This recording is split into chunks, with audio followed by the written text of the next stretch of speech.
That's the one I want. Voila. So, welcome. The theme of the month is independence, and we're really looking at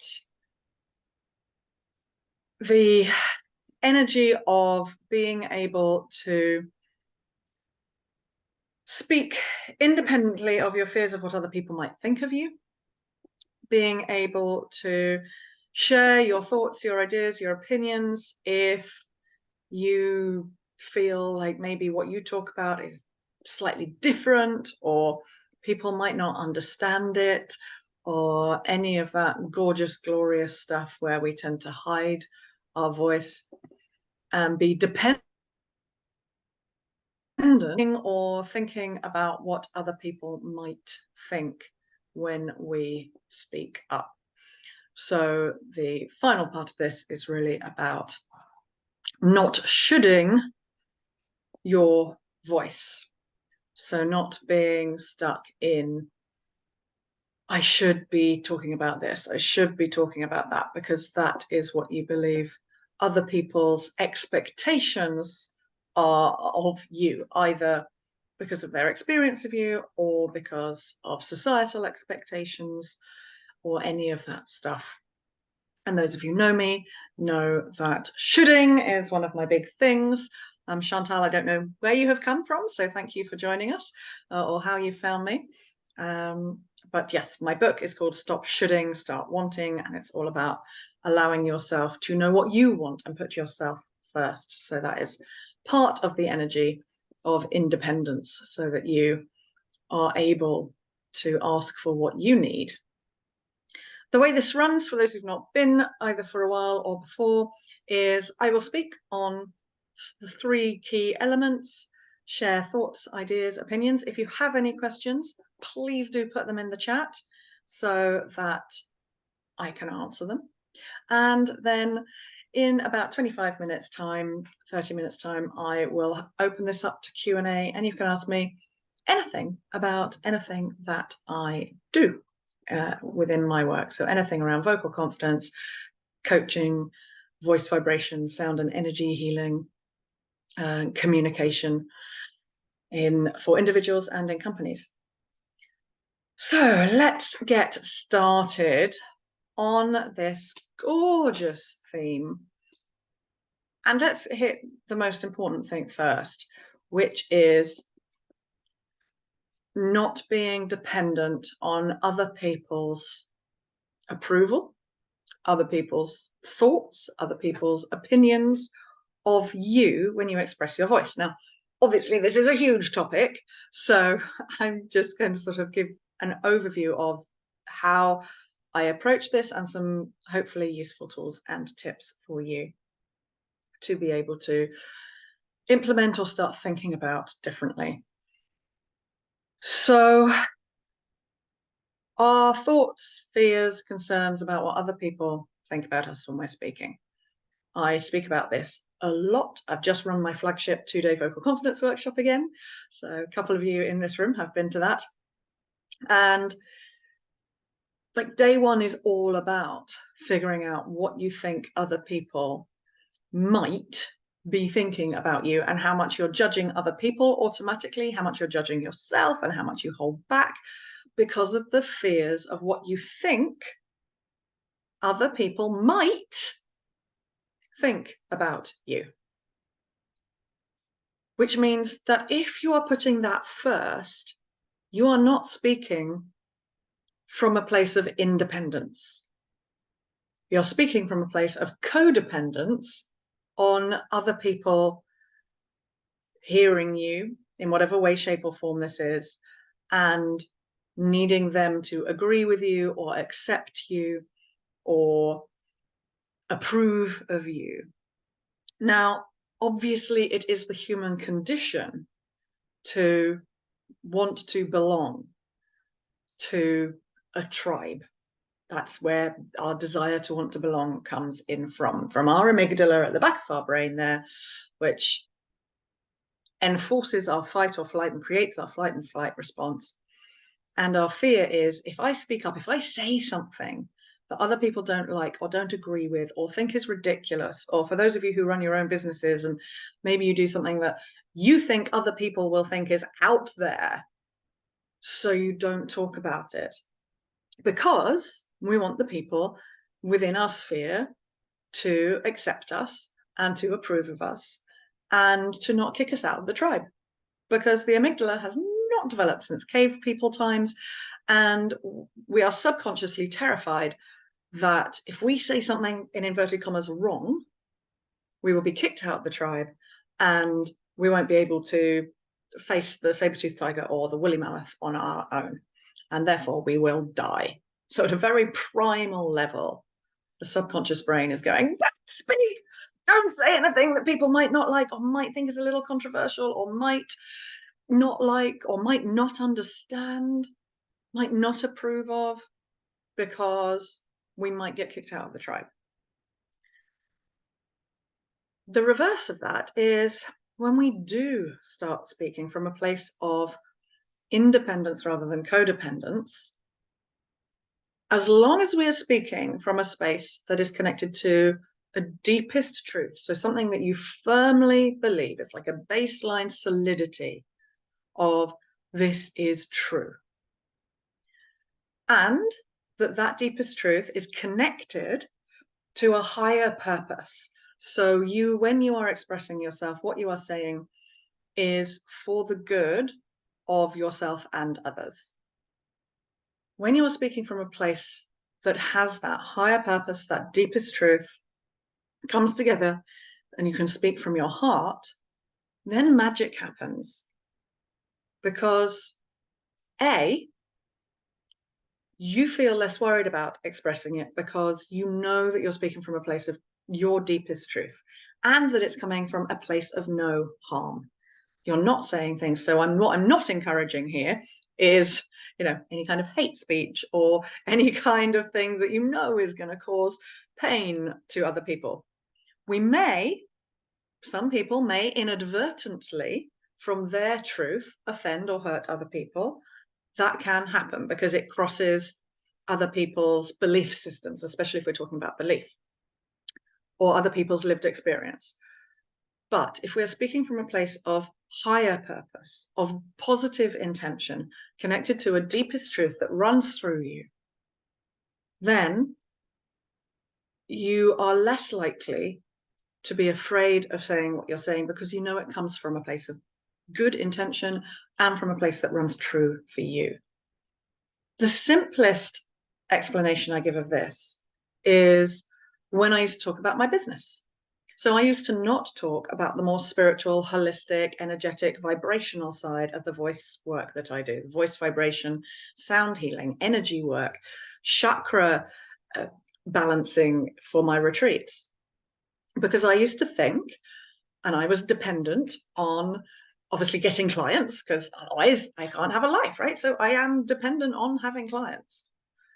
But I was speaking about my business from a place of dependency rather than independent, because I wouldn't talk about the voice vibration sound healing stuff unless I knew I was 100% in a room full of holistic practitioners or people who thought or accepted or welcomed alternative ways of approaching mental, physical, emotional, energetic health. When that changed and I started including my vibrational energy side whenever I was speaking about my work, even when I spoke about it when I was speaking at an asset management company who are based in the stock exchange at number 1 St. Paul's, I was there for vocal confidence and communication skills, like my very practical business bottom line. Like, when you speak with more confidence and you communicate with more clarity, the business will improve and you will have better working relationships and you'll have a better line and less turnover. But even in that workshop, I spoke about the energy of vibration of voice. And when I introduced myself to people, I said, I also do voice vibration, sound energy work. Don't worry, I won't be hitting you over the head with joss sticks, but part of the energy vibration is what you are giving off when you're speaking to your clients. What energy do you want your clients to come into? So even in that situation, once I spoke from a place of independence rather than codependence and desperation of what if I offend them? What if they think I'm a weird hippie woo? Oh my God, who's that woman? When I let go of that, that's when my business started taking off. So when I was no longer dependent on the acceptance of, and I'm going to put this in inverted commas, everybody. And I want everyone to like me, so I'll only talk about this part of my business, which I believe everybody will understand. So I left a whole bit of my business out because I didn't believe everybody would understand it. And I didn't put the time and energy into finding the right message, the right way of saying it. So there's quite a lot there around the importance of coming into not being dependent on thinking, wanting other people and everybody to accept you. When we come into independence, we let go and we start accepting that actually no one in this room here, no one watching this on YouTube or anywhere else, no one likes or agree with everyone we've ever heard speak. And yet, when we're in that dependent space, we want everyone to like or agree with us. But if we don't like or agree with everyone, then why on earth should everyone like or agree with us? And this is where we need to allow that space for difference of opinion, difference of life experience, and hopefully, for the majority of human beings, who I believe the majority of people are good, open people, maybe just a difference of opinion, which when they find someone else who can approach that different experience or opinion or belief in a way through open communication, they might actually open their mind and change and shift their stance. But the most important thing for you, for those of you here, is where in life, and it's a rhetorical question for you because I don't need an answer from you right now, but it's a direct question to you because it's a really good question for you to ask yourself. Where in life are you hiding a part of who you are and not speaking from a place of wholeness because you are feeling dependent on being accepted, approved of, or wanting everyone to like you? So I invite you just to take a moment now to just think about that. If you want to share in the chat, feel free to, but if you don't, that's okay. But I want you to start thinking about actually where in my life am I communicating from a place of dependence? I want people to like me. I need people to approve of me. Now, like I said, every single human being has that desire. And there are some situations where we need to adapt how we talk about the whole of whatever we are or are doing. And where places where we can choose what part of us we wish to be showing at that moment. But the point is to not be feeling dependent on the approval, acceptance of others. It's a big topic. Before I move on to any other points, are there any questions around that area that any of you have? Either just unmute yourself or tap it into the chat. Yes, John. Sorry. There we go. I can hear you. I won't go into too much detail about the group itself, but I was thinking about certain situations and it reminded me, I've been with a friend I haven't been every week. I've just been on the odd occasion once or twice because it helped with mental health. But I went to this group of men who were all talking about challenges that they were having. Mm-hmm. I think something like that can be so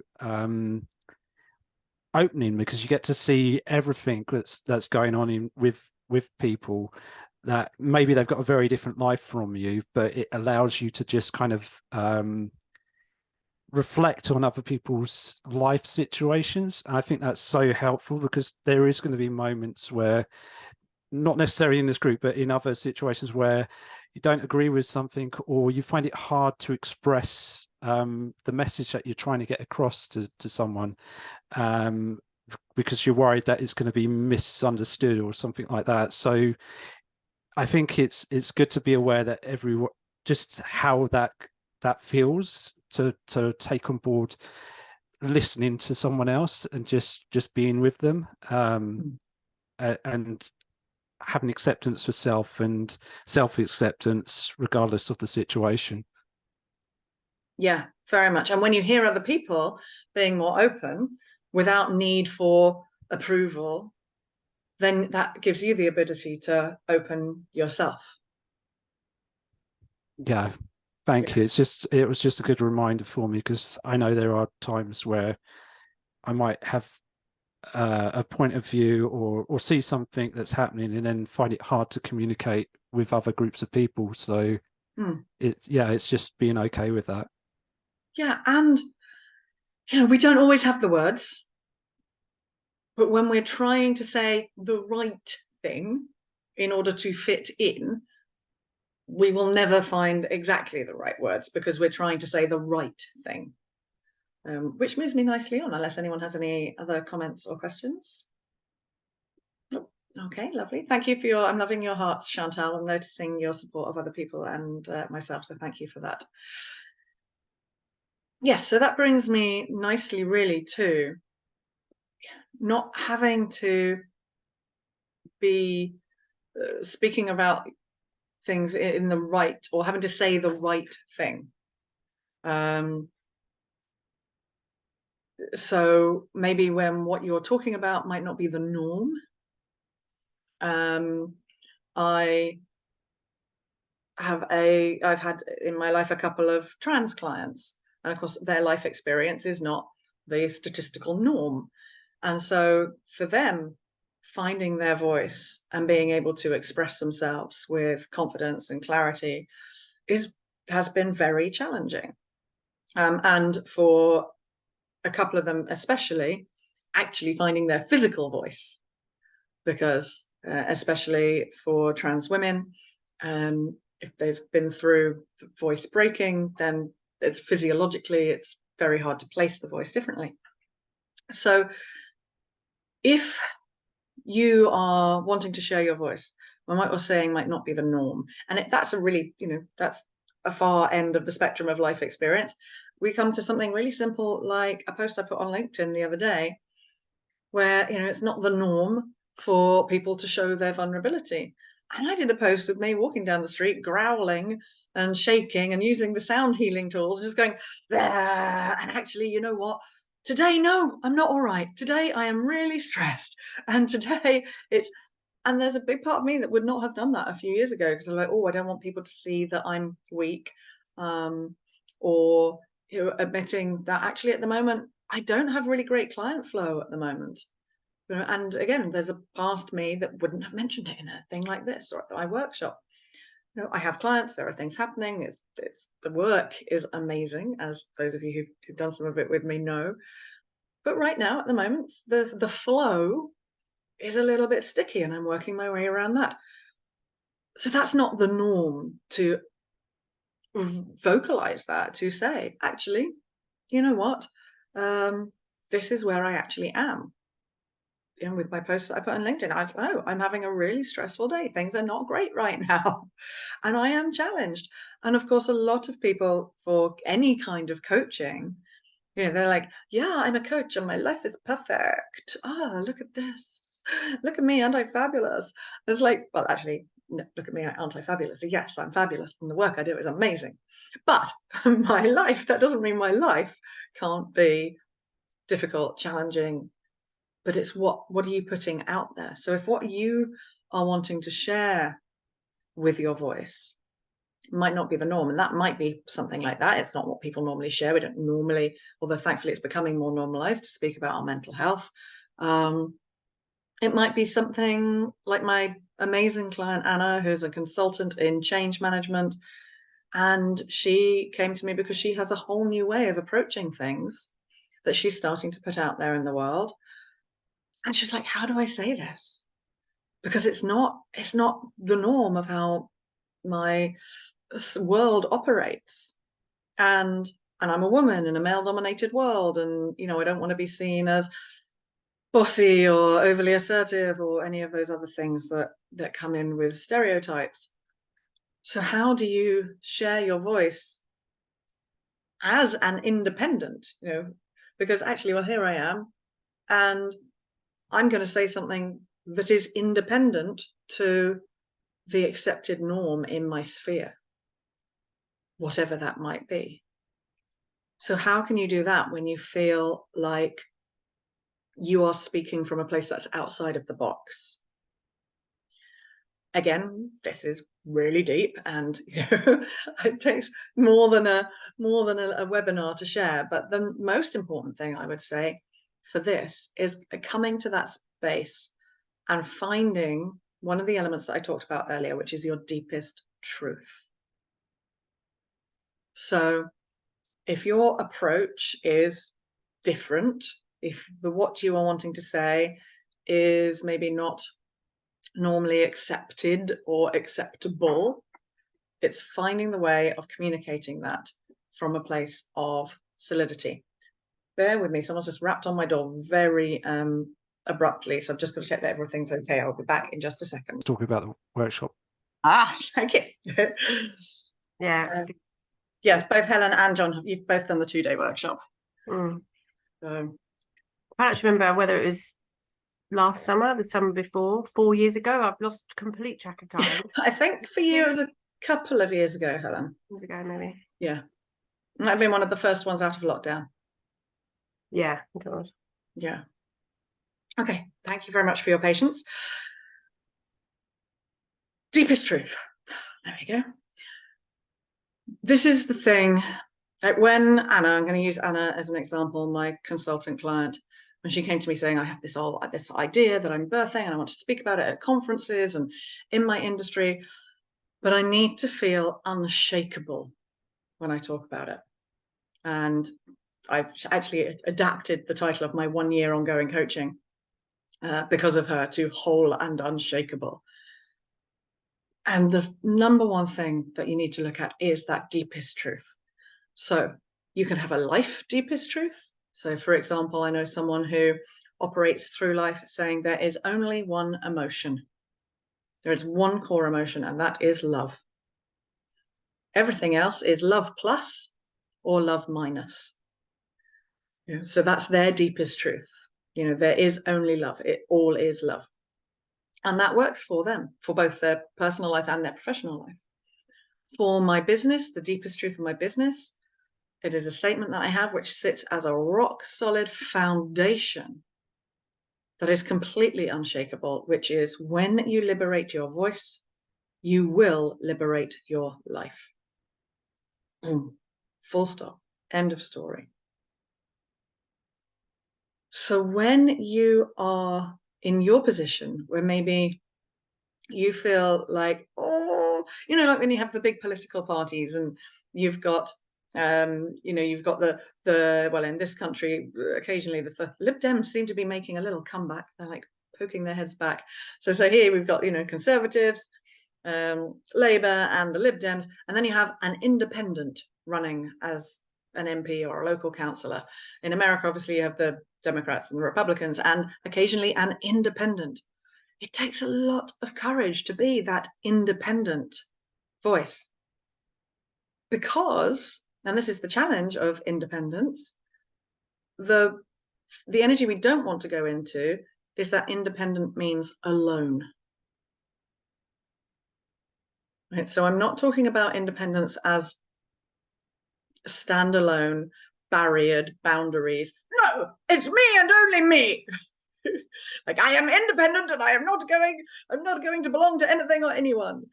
It is just independent from a big network, maybe, and it's independent thought. It's allowing yourself to have the energy, and in order to be in that space, finding a deepest truth for yourself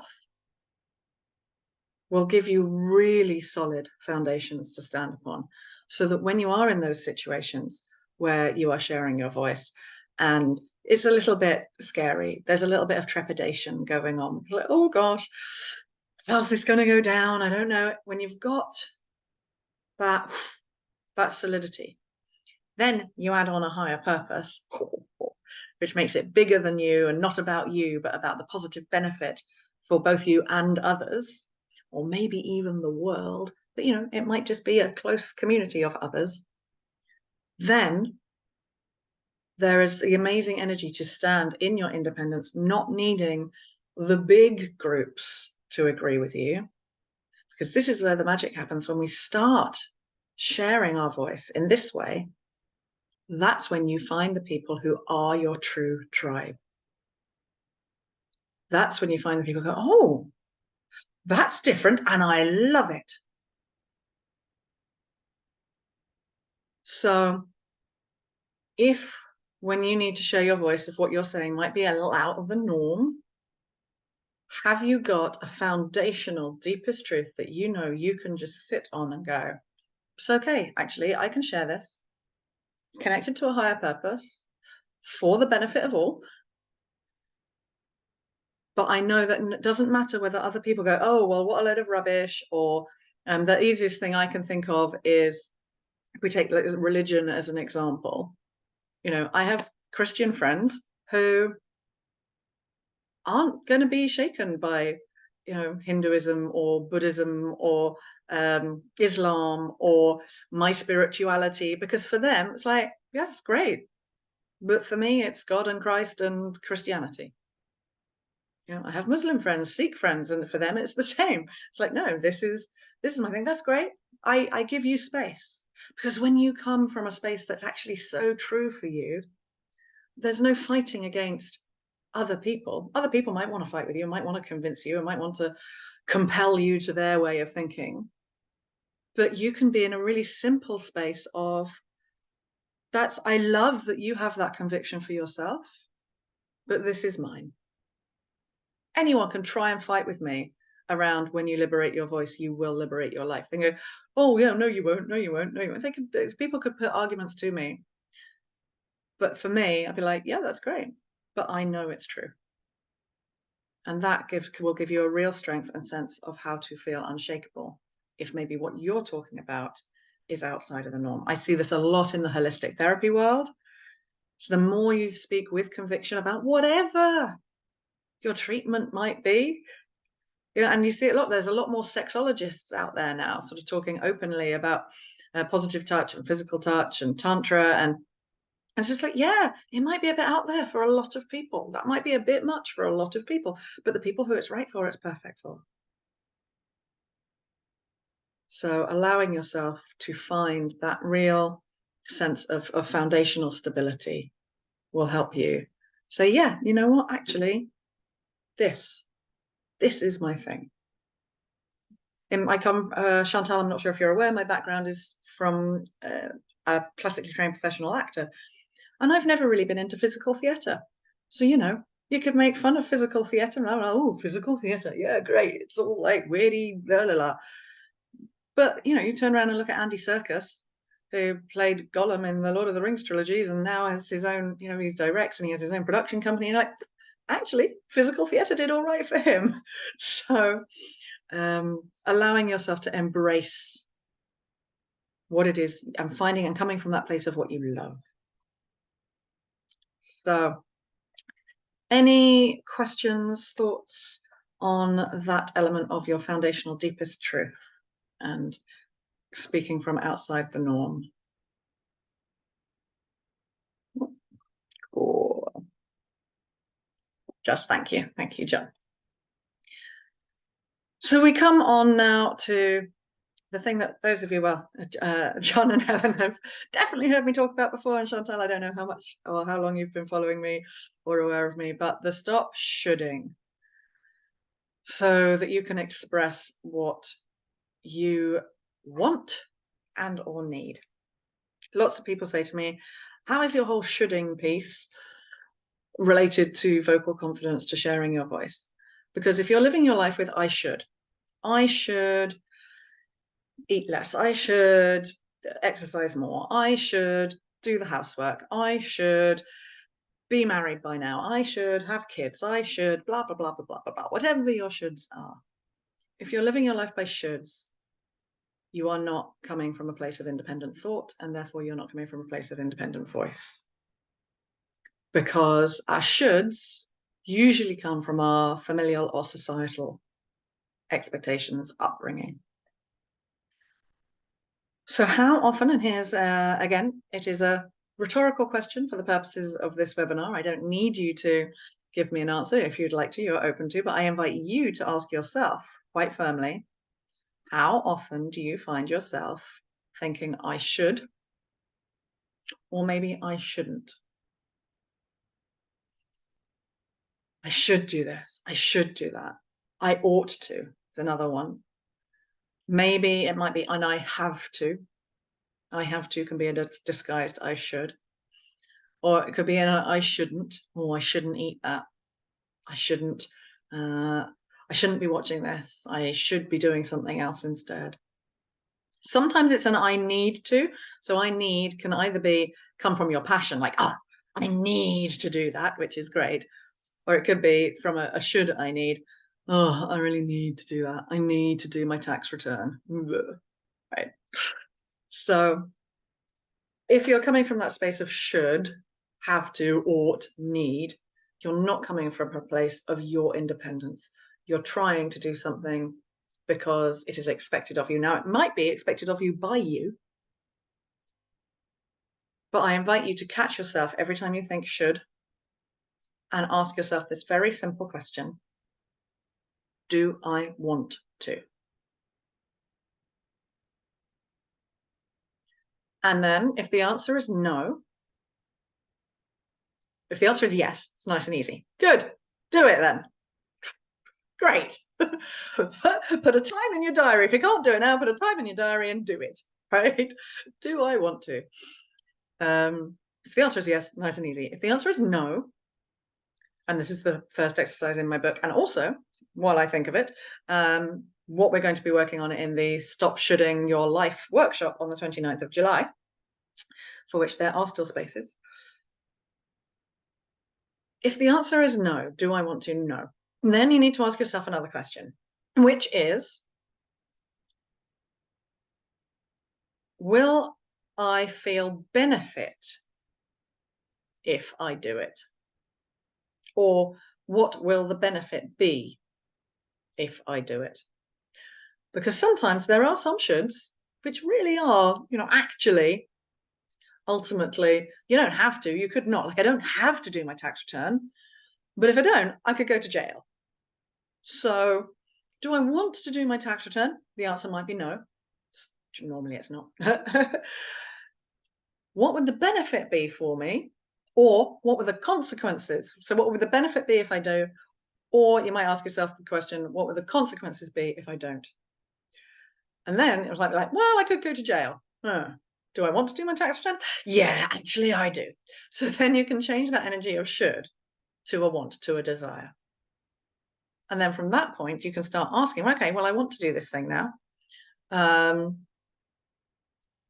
If you haven't got everything you need in order to do it, you can then come from a place of being able to ask for what you need. And that's where we then put the structures in place around how to have the conversations to ask for what you need. But simply, the expression, what I really need, rather than, oh, what would be really lovely is, or is it possible that you might, or, especially if you're setting boundaries around time, what I need is 3 clear hours. So, okay, well, what do I need to do that? If, I don't know, Chantal, if you're a parent or not, but, if there are children involved, okay, who can I ask to take my children for those 3 hours so I can sit down and do my tax return? So that is how your voice and should are very much linked. And little bits of the exercises, the simplest core of the exercises to help you from stop shoulding for any of those shoulds that might be in your life right now. So there we go. We are at the end of the Judith Talking webinar-y bit. Are there any questions that have come up or any comments that you would like to make? Thank you, Chantal. I'm glad you loved it. Yes, John. Yeah, I've got one more question about what you're just talking about. I kind of looking at this idea of conditioning in life and how we're fitting in with society and the conditioning we have in our life. I don't think it's negative or positive in certain situations, but it's like you said with the shoulds. It's do you want that or do you not want that? And there's kind of a bit of me in certain situations is like, yes, I do want that, but I can see this other thing in the long run may be a better thing for me. So yeah, so it's a question of like, it's okay for now, but in the long run, is it still going to be okay? It's those sort of thoughts going through my head. Yeah. So then you need to look at yourself and ask yourself literally that question. And then the other fabulous question I have, which I give in the book, which I'm sure I think you've got the book, haven't you, is what do you want more? And if it's right for now, then that's okay. You know, that's okay. Like right for now can be okay for now. You know, and then we look at the alternative. Okay, what's my alternative right now? And what do I want more out of those choices? I've just put the link to the workshop in there. Just a heads up, there is a train strike that day. Sigh. And with full visibility, I at the moment have had 2 people drop out because of the train strike. They can't normally, and one of them is a guy who has been on a train strike day before, but he's got, you know, a birthday party that he can't miss the night before. So it's allowing yourself, you know, that possibility. So that's okay, Helen, not a problem. But if you know anyone who might love it, then please let me know. At the moment, I have 2 people coming. If I have less than 5, I'll be running it here in Southeast London at my flat, I have decided. So it will still go ahead, just not in the venue at Waterloo. So just full disclosure on that workshop for the Stop Shoulding. Any other questions or comments or anything you want to know about? Anything that I do, anything, you know, those of you who've worked with me, those of you who haven't. Chantal, I'd love to know if you could just put in the chat like what it was that brought you here or what you were intrigued by. I'm glad that you loved it, so that's good. Helen, any questions from you or?